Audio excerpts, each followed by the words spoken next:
After an up and down WrestleMania 40 Saturday, which had both some of the best and worst WrestleMania matches of all times, WWE bounced back with a vengeance with WrestleMania Sunday. There was an absolute blast from start to finish. And don't worry, we'll cover WrestleMania Saturday shortly. But before we start out with WrestleMania Sunday, since it was absolutely monumental. This show had huge matches, big names, surprises, chaos and spectacle. This night had it all, with several strong matches coming along with it too. Even with just the 6 matches on the card, pretty much everything delivered in its own way and ensured that fans were captured, alive and raucous throughout the whole thing. And the warmer weather certainly helped the fans stay alive and excited for the whole show. Some matches were certainly better than others though. Welcome to Honor Wrestling Club, and in today's video we'll be counting down the best matches from WrestleMania 40 Sunday and ranking every match from worst to best. However, before we crack on with the list, I'd just like to firstly take a moment to welcome you to Honor Wrestling Club. It really means a lot having you here today, and if you are new here, be sure to give this video a thumbs up and click the subscribe button and the notification bell to make sure you never miss out on any of the fun content we produce here at Honor Wrestling Club. Welcome to the club. Now, without further ado, let's crack on with the list with number 6, The Pride versus the Final Testament in a Philly street fight. Given the lack of interest in the story, this was put forth in the only way it would be successful.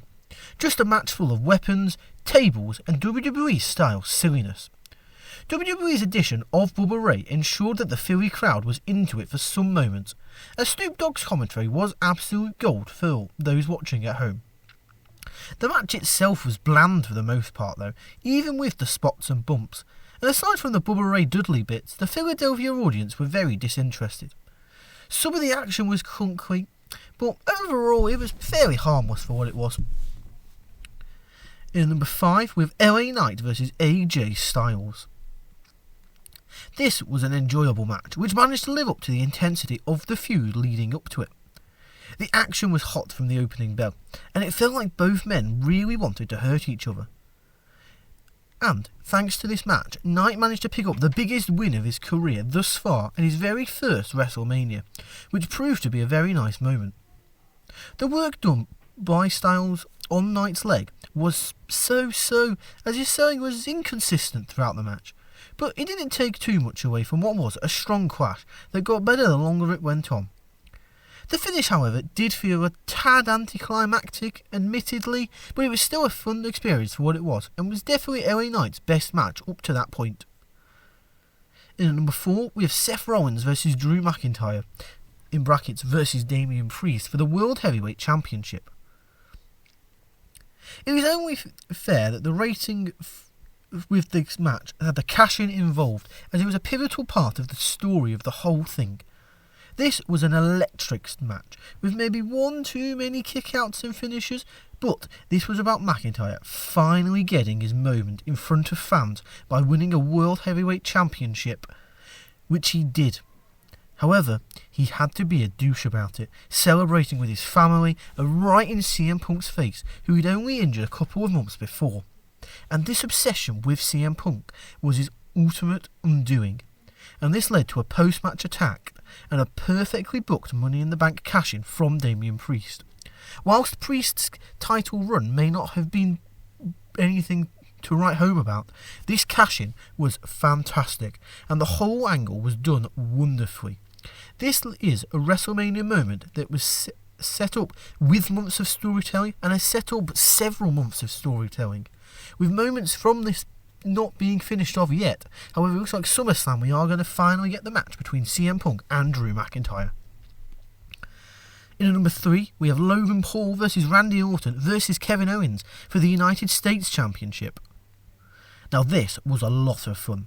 The dynamic between Owens and Orton, or RKO as they are known by their t-shirts, was very entertaining, beating on Paul for the first portion before going at it against one another, though still retaining respect for each other.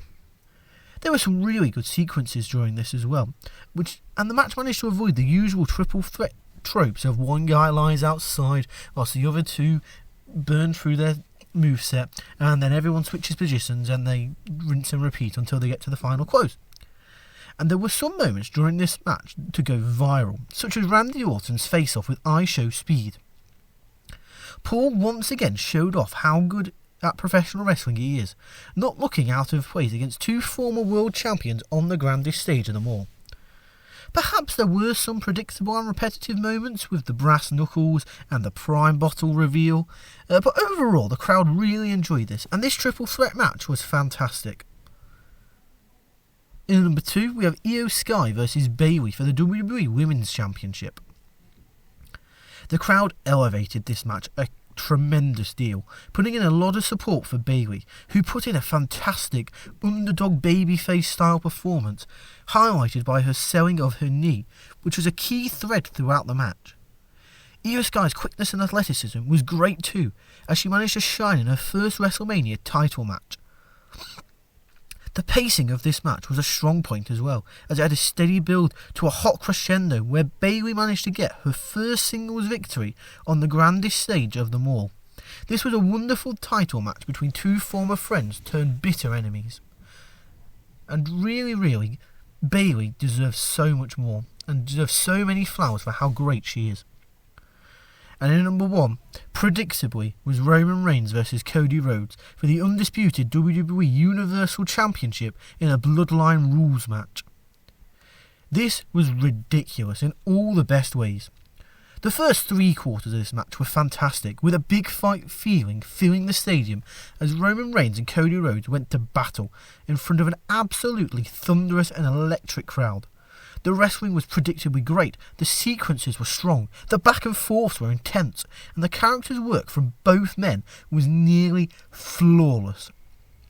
Then, things broke down, and the match went crazy, in the best possible way. We had interferences from Jimmy Uso, and then Jey Uso came out to even the odds. Then Solo came out, and John Cena returned to even the odds. Then The Rock came out to lay out John Cena. Then The Undertaker appeared for some reason, but still cool moment, still great.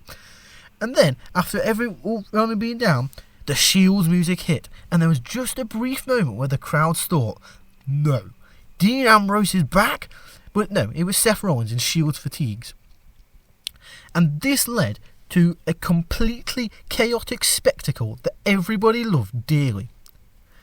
In the end though, it was Roman Reigns' obsession and grudge towards Rollins, and the fact that Rollins was in the Shield fatigues made this even better, as it allowed Reigns to become momentarily distracted, which led to Rhodes picking up one of the most historic and emotional victories in WWE history. It is simply not hyperbole to say that this is one of the greatest WrestleMania main events of all time, up there with The Rock vs Stone Cold from WrestleMania X7. And there you have it, there's our list. So what do you think? What do you think is the best match of WrestleMania 40 Sunday? Be sure to let me know in the comments down below why it's Roman Reigns versus Cody Rhodes. And if you've enjoyed this video, be sure to give it a thumbs up, click the subscribe button and the notification bell to make sure you never miss out any of the fun content we produce here at Honor Wrestling Club. And as always, I'd just like to thank you for watching and welcome to the club. See ya!